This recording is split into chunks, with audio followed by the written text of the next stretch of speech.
Amis de Sirop, bonsoir. Je viens de voir sur YouTube que j'avais dépassé le million de vues et les 5000 abonnés.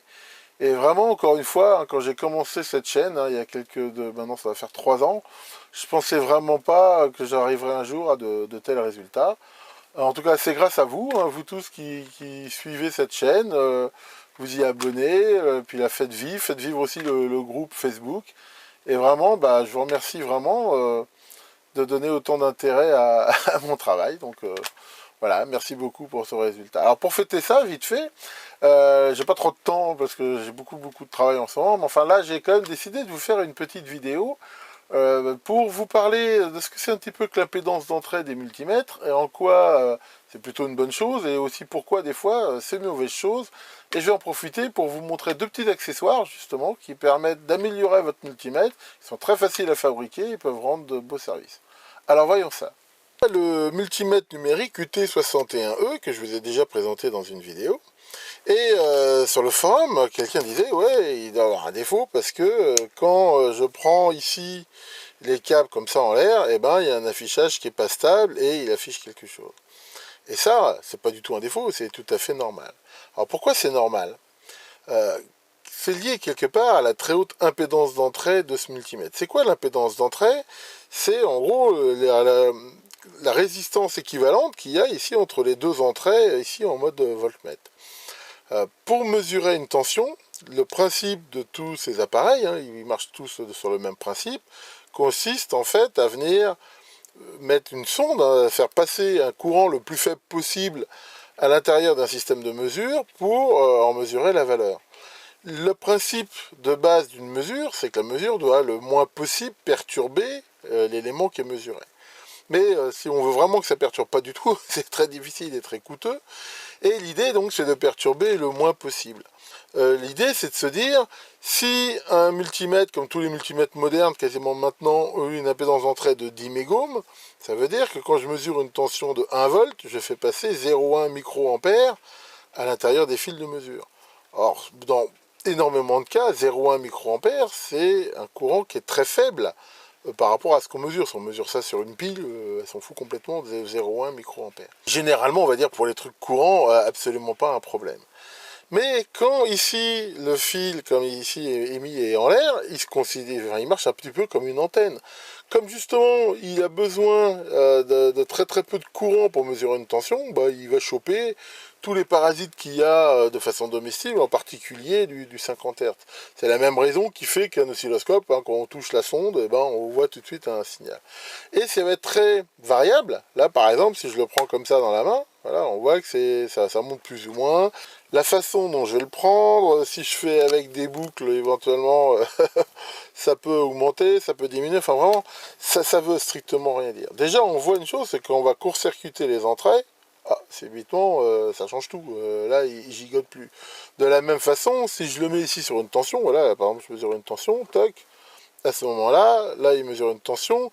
Comme l'impédance de la source mesurée est très faible par rapport à l'impédance ici du multimètre, bah là, ça arrête complètement. Mais l'erreur qui était affichée dans ce mode-là, elle apparaît plus du tout dans ce mode-là. Parce que bah là, pour le coup, les parasites, l'impédance de sortie ici de cette alimentation, elle est très faible. Les parasites n'ont pas du tout assez d'énergie pour pouvoir perturber la mesure. Donc voilà, en gros, le principe, hein, c'est pas plus bête que ça. On trouve après, si vous voulez, des calculs, des trucs, tout ce qu'on veut sur le net. Alors, excusez-moi, est-ce qu'on peut la mesurer, cette impédance? Bah oui.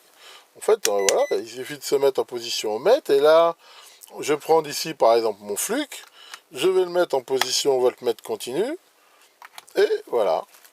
Ici, on voit justement que l'impédance d'entrée, elle est de l'ordre de 10 mégohms, hein, c'est jamais hyper précis. Enfin, c'est pas, à mon avis, c'est même pas tellement le réseau d'entrée qui est pas précis, c'est aussi que dans les mesures très élevées de résistance, la précision baisse un petit peu. Et on voit d'ailleurs ici la tension de mesure.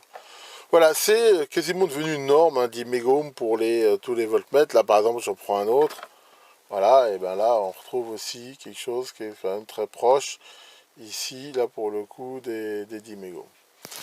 Voilà, alors, cette valeur de 10 mégohms, on voit quand même, elle est très différente. Hein, là, limite, sur celui-là, elle est meilleure que sur celui-là, a priori. Alors, généralement, on s'en fout un petit peu, mais l'important c'est que ça soit haut. Il y a quand même des cas où elle est très importante. Ça va être le cas, par exemple, si on utilise certaines sondes à haute tension. Ces sondes à haute tension, elles marchent en faisant un pont diviseur avec des résistances encore plus fortes et l'entrée. Hein, ça va pouvoir permettre de mesurer des tensions jusqu'à 100 kV. Et là, pour le coup, souvent, il faut les recalibrer pour qu'elles soient relativement bonnes en fonction de l'impédance d'entrée.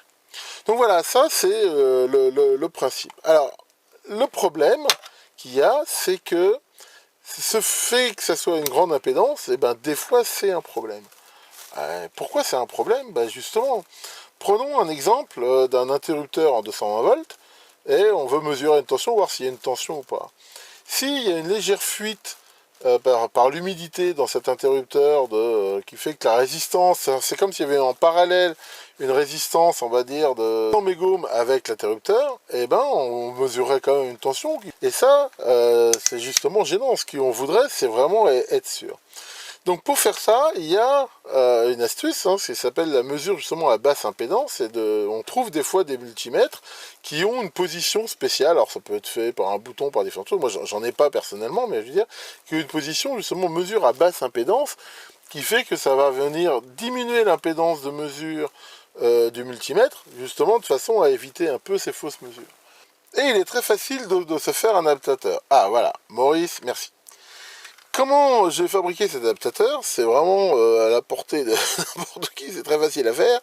C'est, comme on peut le voir ici, un de ces petites prises ici à l'espacement standard hein, qu'on voit de 19 mm là, sur lequel j'ai mis deux résistances en série. Alors moi j'ai choisi 56K, ce qui fait en gros pas loin de 100K en tout.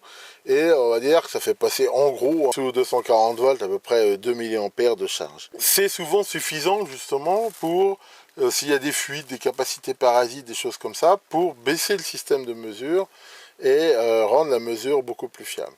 Donc voilà, c'est ces deux résistances. Alors pourquoi j'ai mis deux résistances en série? Parce que normalement les résistances, enfin c'est un petit peu limite, hein, la tension max qu'on peut mettre aux bornes. Là, au niveau crête, ça dépasse, donc sur le 220, c'est mieux ici d'en mettre deux. Alors, à la limite, la puissance dissipée n'est pas énorme, mais bon, là j'ai mis ça, on pourrait même mettre un peu moins. Derrière, ce que je vais faire, là je vous le montre pas parce que je voulais vous montrer le système, mais après je vais mettre ici une grosse gaine thermo qui viendra isoler le tout. Donc après, pour l'utilisation, bah, c'est hyper simple, hein. Voilà, on met bêtement ça ici comme ça, et derrière on vient rebrancher ces bornes, et voilà, j'ai rajouté de façon très simple l'option, on va dire, basse impédance sur mon voltmètre. Donc voilà, ça c'est vraiment quelque chose de très très simple à faire. D'ailleurs on voit, si on le met ici en position mètre, voilà, on voit bien ici qu'il y a une résistance hein, qui est égale à les deux résistances en série. Donc voilà, alors ça c'est un truc que je vous conseille quand même de fabriquer, c'est super simple à faire. Et vraiment, des fois ça peut rendre service. Je dirais même qu'on va utiliser ce multimètre pour faire des mesures sur le 220, pour vérifier des prises, des choses. C'est bien mieux de mettre ça, parce que grâce à ça, on est quasiment sûr, en effet, qu'on ne mesure pas des courants de fuite ou des choses comme ça. Puis en même temps, ça ne tire quand même pas un courant phénoménal. Alors il y a un autre cas où le fait que ça soit à haute impédance, c'est pas une très bonne idée. C'est quand on veut mesurer des piles. Pourquoi? Parce qu'une pile, hein, toutes les piles normales qu'on utilise, les 1,5 volts, les 4,5, les 9 volts et j'en passe, c'est des meilleurs, souvent quand elles vieillissent, elles voient leur résistance interne augmenter. Mais si on la mesure avec 10 mégohms, on ne tire pas de courant dessus, souvent la pile elle va dire oh moi je vais bien, et puis en fait, une fois qu'on lui tire un peu de courant, elle va être pas si bonne que ça. Et bien sûr, ce qu'on mesure des piles, généralement, c'est qu'on veut les utiliser. Et pour ça, j'ai fabriqué aussi un autre adaptateur. Tintin, merci Maurice. Et ce petit adaptateur, il est fait pour mesurer en gros les piles de 1 volt et 1 volt 5. Alors comment il est fait? C'est pareil, je suis reparti encore de ce système-là, de ces petits prises qu'on trouve partout en Chine, sur Banggood et autres. Et là, j'ai profité de cette espèce d'anneau hein, qu'on voit ici, qui normalement est fait pour tenir le fil. Je lui ai donné un petit coup de Dremel pour le diminuer un petit peu. J'ai été mettre ici ce bête inverseur. Et j'ai mis ici une résistance de 15 ohms et une résistance de 100 ohms. Qui en gros sont faits pour tirer à peu près 100 mA sur soit une pile de 1,5 volts, donc sa résistance de 15 ohms, soit de 9 volts ici. Et là c'est pareil pour l'utiliser. En fait c'est quand on mesure une pile, on rajoute tout bêtement ça et on mesure la pile. La seule différence c'est qu'on va la mesurer en charge. Alors il y a des multimètres comme celui-ci, un multimètre que j'aime beaucoup, qui a justement une position ici pour tester les piles de 1,5 et 9 volts et qui justement tire du courant dessus. C'est vraiment prévu. Mais c'est quand même relativement rare et d'ailleurs même quand on est dans cette position-là, il y a même ici on voit quand elle est considérée comme bonne là, sur l'échelle. Donc ça c'est un multimètre que j'aime beaucoup qui en plus a l'avantage d'avoir un affichage et numérique et analogique qui est plutôt sympa.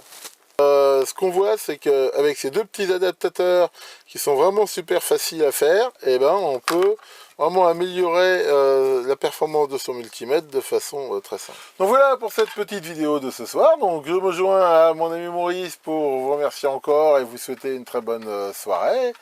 Que l'affreux fausse manip, le démon qui vous laisse en position haut de mètre quand vous mesurez du 220 histoire de tout bousiller, épargne vos multimètres. Et à très bientôt sur ma chaîne.